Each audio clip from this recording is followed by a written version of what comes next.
The only reason she got caught off guard was because Sumire was yelling after Sarada, and yeah, okay, so Mello is on this train to where Sarada speed blitzed and defeated Hidari last chapter. And this chapter, the fight was over, it had concluded, and Sarada was prying Hidari of information. She was getting exactly what she wanted. She had defeated the threat, eliminated the opponent, and now she was interrogating him for the information that she desired. And it was only when Sumire ruined this for her that Hidari, like the B word that he is, he snuck up and unfairly attacked Sarada when she's off guard, when she's not in a fight. Because she's just chilling now. She's just normal. She's getting exactly what she wants after the fight. So of course she's not going to be ready for a new fight from the opponent she had already meticulously, one by one, taken down, fodderized even. I feel like the fact that Mello is saying all this nonsense is just yet another point to prove that narratively it was a horrible decision to do what they did last chapter. Yeah. Because, you know, you should never be able to make this outlandish, ridiculous, nonsensical case. But the fact that Mello can nonsensically do this is just like, okay, it kind of just proves that like they shouldn't have done that. Exactly, yeah. They shouldn't allow Mello to have this bad of an opinion. The craziest thing is I'm only... fault. It's Boruto's fault. Exactly. They're literally narratively proving our point. Mello is the embodiment. He's the consequence of doing that, of the bad writing. Yeah, Mello is the consequence of the shinobi history, like Sasuke. It's the Boruto manga. It's the shinobi system. Yes. The Boruto manga has created the current Mello. Mello's on his revolution arc. Not yet, no. Right now he's at the 5 Kage summon. He's just going crazy. Going after everyone, yeah. Doesn't matter whose side you're on. Trying to cleanse the Sarada Uchiha name. The craziest thing is I was hardly embellishing with what I was just saying. It was like 5% hyperbole, and Mello just actually unironically said the rest of it. Did he actually say Hidari unfairly stuck up on Sarada? Yeah, bro, because he's calling him the B word and stuff. Bro, how is that unfair? It's not unfair. Yeah, like, why is she standing behind a claw mark? She knows what they are. Or I guess in front of it. Putting her back to it. If anything, that's her own fault. It's like, bro, let me go pull up the chapter again. Like, yeah, not only does she know what it is, she's now, at the very least, definitely has first-hand experience with it. She just saw him use it. Like, it's her own fault. Yeah, like literally before. Actually, first of all, how is he blaming Sumire for distracting Sarada when Sumire basically, if anything, Sumire put her on guard? Yeah. By saying this guy's a threat to Sarada. Yeah. Like, how is that a distraction to make Sarada off guard? It's literally telling like everyone protect Sarada, and then Hidari just used his abilities to get her. And Mello spinning this as if Sumire doing that like spooked him. Like that's what made him freak out and go into combat mode. Because before that he was like docile. Like he was being Sarada's sub and giving her exactly what she wanted, almost like she's got him on a leash. It's only because Sumire freaked him out that he started going crazy again. Bro literally has no reaction to this. He's like has a calm, straight face in response. He doesn't have a reaction of like freaking out. Then he's like, well, Hidari healed, therefore the fight reset.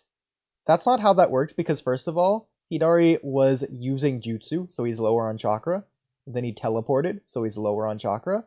And then he healed, which as we learn in this chapter, means he's lower on chakra. So he's going into this fight, not reset. Plus the information like, Sarada got bro, from the first fights exchange. Don't all restart every time someone heals. Exactly, yeah. Like, and the information Sarada got from the first exchange. Naruto didn't have 30 fights against any of his opponents. Yeah. Like, now, going into the second fight, Sarada knows Hidari has Chidori, teleportation, and healing. And the fact that he And is Hidari willing only to knows sneak that up behind Sarada me. has Chidori. Ugh.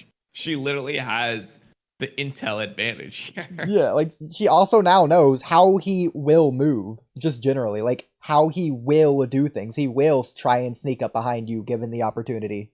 And then what does he do? Do that again. Wow, who knew? You know, if anything, to me, that's just an intelligence feat on Hidari's part that he cleverly used the hands and pockets thing to like disguise his attack. That's literally is the that art what of the happened? shinobi right there. Interesting. I love that I. Oh, right. And so, okay. So the information that Sarada interrogated out of him is Jura's name. Man, that's gonna get her far in the long run, huh? The fact that she knows Jura's name now, that's crazy. Do you know who Jura is? Like, oh, also, he Okay, said the one thing Hidari knows. Oh, well, Hidari knows Jura's name. He lied. He doesn't just know Sarada. That's funny. Bug, I don't even know if he has pockets, but like, Yeah. So, by the way, here he's doing Chidori correctly with like the hand straight. yeah, with the hand and the dagger. Yeah. Shape. So, going back to what Mello was saying. Oh, well, what did you expect? Did you think he was just gonna like in the previous chapter, like if Sarada didn't activate her Sharingan or whatever, didn't turn around. So Hidari, what he's planning on doing from Mello's perspective, he's just gonna like thrust his hand into her back and just like on the other end pull out her heart, is what he said. What? Just like push out her heart. He's gonna like he's just gonna Kakashi her, gonna Rin her is what he's gonna do. Gonna turn her into Rin. No, bro. He was just trying to zap her the way he does here. Exactly. Evidently. And this is proof considering he knows to do this. So when he did the palm earlier, just as he does the palm to zap her here, it's the same thing. Clearly wasn't trying to kill the one. What's interesting though is that both Sarada and him attribute this as being like the Chidori, but this does not seem like Chidori. So the most hilarious part to me, in Hidari's case, he can say, "Oh, that's what it's called." So I guess Sarada could have just misinterpreted, but like, Jesus Christ, what's your Sharingan for? If you can't even figure out what jutsu he's using. Yeah. The most hilarious part to me is Mello references Might Guy saying this is a jutsu reserved for assassination or something. Two things with that. One, Hidari doesn't know that. Two, Might Guy isn't referring to when Shinju use it. Kakashi's the only one at the time who has the jutsu. He's referring to how Kakashi has used it. Exactly. He's not saying conceptually the Chidori has to be used only in this way. It won't even activate unless it's for an assassination. Yeah, like when Sasuke was assassinating the meteor when he used it in Naruto the Last. Yeah. And obviously, you can only use the information you have at the time. You can only go based off what you have to work off of. He didn't have this chapter to work off of, so last chapter he's still right based on the information he had at the time. Sure, I guess, if you want to say that, but that's just kind of cap anyways. That's how we all knew he was wrong from the first place. He doesn't want to kill Sarada because that's his target. He wants to consume her. But he's also not going all out either, very clearly. In fact, none of the scenes you have, the fact that he can do this in this chapter tells us last chapter he wasn't. He was just casually doing what he can. That doesn't mean he was allowing Sarada to do what he did last chapter. He was just doing like a normal amount of effort. He just went for like a 50% attack, and then Sarada happened to be able to dodge and counter that. It's like, oh, I guess you're better than that. Okay, let me try a little bit harder. Like, it's like if I go out on a jog, I'm not sprinting and I'm not walking. I'm just casually jogging. I'm just doing my normal effort. That's just like, just not even thinking about it, just doing it. The only time you could say maybe these guys were going all out, with obvious exception of Jura, is when they were fighting Boruto in chapter 4. Granted, even then, I'm not going to say confidently that they were going all out, but they may have been. So here's the thing with the Shinju that I've noticed. Same with Ishiki. Same with a lot of these stronger opponents. This seems just to be a writing thing in Boruto and Naruto. Some other series as well, but They just specifically with the Shinju. don't want to go all out if they can help it. You could argue this is their inquisitive nature. Jura's noticing Boruto here. Jura has the speed and ability to try and combat Boruto from doing what he's doing. Jura kinda, and like, lets it Hidari, happen. exactly, they let things happen. Whether it's to see what other people are doing in this mysterious world or whatever narrative spin you want to put on it, or he's just allowing others to do their thing and then he'll react afterwards with whatever response he thinks is appropriate.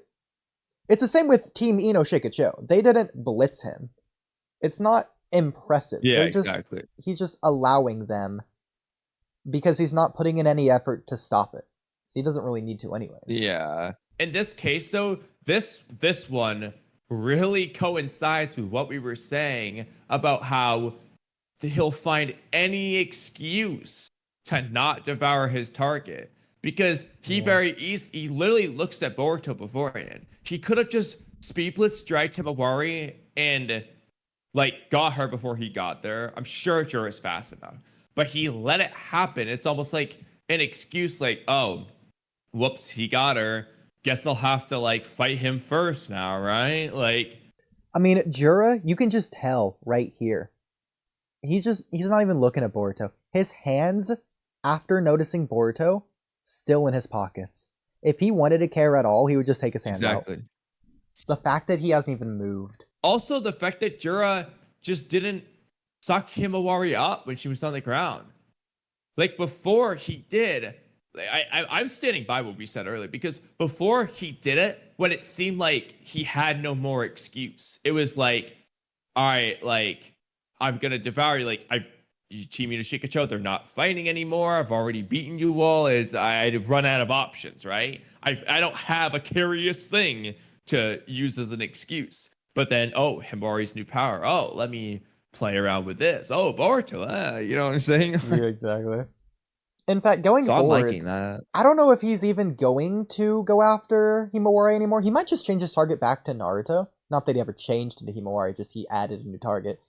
Because he might have got all the answers he's wanted to get from Himawari. He now knows the moveset. I don't know, because he said he Naruto. wants to know why this is the case. And I don't feel like he really got the answer of why Kurama isn't Himawari. I guess we'll have to wait and see. I mean, it really boils down to what, like, why he's actually doing. Is he just finding excuses? Because then when Himawari goes away, he'll go after Naruto. He could go after Naruto to find an excuse to not actually have Himawari.